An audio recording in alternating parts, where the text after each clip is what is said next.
Assalamualaikum, selamat datang di kelas perkebunan. Prinsip dan pengolahan bahan rempah. Mata pelajaran produksi pengolahan perkebunan.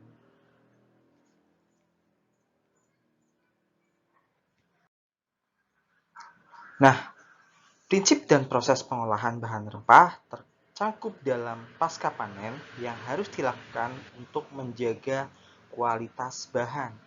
Penanganan pasca panen dibedakan menjadi dua jenis, pengolahan primer dan pengolahan sekunder. Apa itu pengolahan primer? Pengolahan primer merupakan pengolahan bahan baku yang menghasilkan produk setengah jadi dan tidak terjadi perubahan kimiawi. Yang perlu kalian ingat adalah proses ini hanya memerlukan teknik pengolahan yang sederhana. Contoh yang kalian sudah tahu adalah dan kalian kemarin sudah mempraktekkan yaitu pembuatan simplisia. Jadi, simplisia itu termasuk ke dalam golongan pengolahan primer karena dia hanya menghasilkan produk setengah jadi atau tidak secara langsung bisa dikonsumsi. Ya. Tidak terjadi perubahan kimia di sini karena hanya mengalami proses ya secara fisiknya saja ya dari yang kadar airnya tinggi menjadi yang rendah karena sebagian air di dalam bahan itu menguap. Sedangkan pengolahan sekunder merupakan pengolahan yang menghasilkan bahan baku siap konsumsi dan terjadi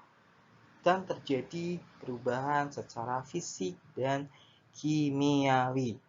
Contohnya adalah serbuk jahe, serbuk kunyit, oleoresin, minyak atsiri. Jadi di mana suatu bahan yang diolah itu siap dikonsumsi. Ya, misalnya tadi serbuk jahe dengan proses tertentu, dengan tahap-tahap yang khusus, dia menjadi sebuah produk yang siap untuk dikonsumsi. Ya, yang tadinya dia jahe yang berbentuknya kasar, kemudian diolah sedemikian rupa melalui proses pemasakan dan lain-lain, sehingga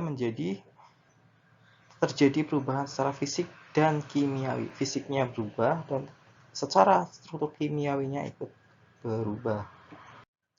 Next, pengolahan rempah terbagi menjadi beberapa. Yang pertama itu pengeringan, penepungan, ekstraksi, destilasi atau penyulingan, dan enkapsulasi. Ini jenis-jenis proses pengolahan pada rempah. Macam-macam untuk beberapa komoditas rempah. Jahe, kunir, kunyit, temulawak, dan lain-lain. Untuk menjadi beberapa produk. Nah, di antaranya adalah tadi pengeringan, dia hanya untuk mengurangi bahan baku supaya bahannya awet.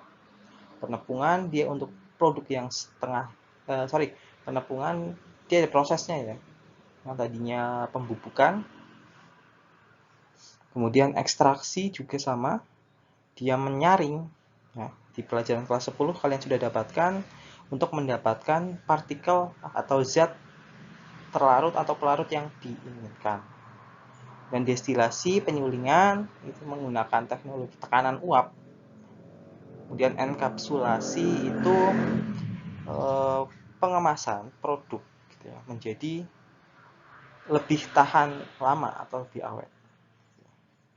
Lanjut ke pengeringan. Nah, pengeringan rempah dapat dilakukan di sinar matahari ya. Seperti yang kita tahu, pengeringan merupakan metode untuk mengurangi atau menghilangkan air bebas yang tidak terikat pada bahan dengan cara menguapkan air dengan energi panas ya. Kalau kita pakai sinar matahari jelas air di dalam bahan itu secara perlahan dipanaskan atau keluar dari bahan menuju udara. Sedangkan kalau dengan oven dia dengan tenaga panas atau tenaga api. Nah, contohnya seperti kemarin kalian buat. Ya, produkmu apa? Simplicia jahe, Simplicia kunir, kunyit, Simplicia temulawak. Itu bisa. Nah, kemudian apa sih keuntungan dan kelebihan dari pengeringan dengan sinar matahari? Nah, kalau dengan sinar matahari jelas keuntungan yang pertama dia murah, tidak membutuhkan biaya yang mahal. Kemudian daya tampungnya yang besar. Nah, kemudian kelemahannya apa? Adapun ada beberapa kelemahan ketika kalian mengeringkan dengan teknologi sinar matahari. Ya. Yang pertama jelas tergantung cuaca. Kalian mengandalkan cuaca, belum tentu hari ini panas, kemudian nanti siangnya itu panas lagi, itu enggak. Ya, karena kita mengikuti alam, jadi tidak bisa ditebak. Kemudian kelemahannya pun mudah terkontaminasi karena kita menjemurnya itu di luar. Ya, tidak kalau kita ya. Kemudian pengeringan dengan oven.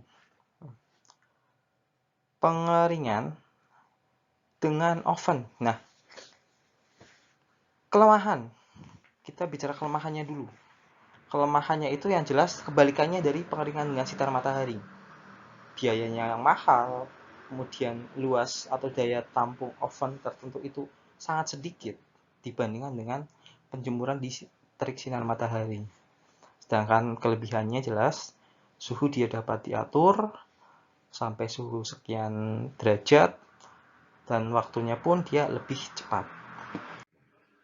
Dan yang kedua itu penepungan, yang merupakan proses pengolahan yang mereduksi bahan berukuran besar menjadi produk berukuran kecil. Nah, biasanya penepungan ini untuk produk yang sudah jadi atau siap jadi.